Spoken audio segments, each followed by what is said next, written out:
Why do you think, as a campaigning Labour MP, the leader is not keener on getting out there and trying to win over the hearts and minds of the centrist voters? This is one of my listeners has sent this question in. The centrist voters he so desperately needs. Because you must find it frustrating, and presumably the more frustrating it is, the more effort you put into trying to understand why it is. Why is the leader not out there trying to win over the kind of floating voters that you need to win elections? Well, I'm not sure I totally shared the same interpretation, but I know what you're saying, and that's one of the reasons why I say I think that the NEC should commission a proper investigation into what happened here. Because the problem that we had after the general election is Labour didn't win. We weren't in office. Tory rule continued.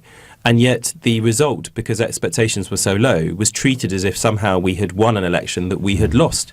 And then there wasn't a proper post-mortem afterwards as to why was it we didn't get the extra 66 odd seats that we need to form a majority when we saw the Conservative Party conduct perhaps the worst general election campaign I've seen one of the main parties conduct in my lifetime. That post-mortem didn't happen last year, and my gosh, I think it should happen now if we're serious about forming a majority. And frankly, I mean, I think this is a challenge for both the major parties. I think British politics is kind of broken at the moment.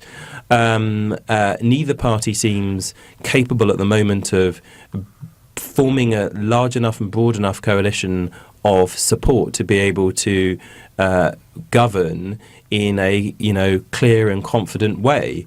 And ultimately, I don't think that. And why do I think that is? I think partly because I just don't think the British public are ideological. Really, I mean, you look at the Tory party; it's been taken over by right-wing ideologues who are intent on pursuing a Brexit that frankly there's not a majority for in the House of Commons. And there is a danger that we can get ideological about things. And I think people are often quite suspicious of an offer where you presume to have known the answers to a problem long before the problem arose.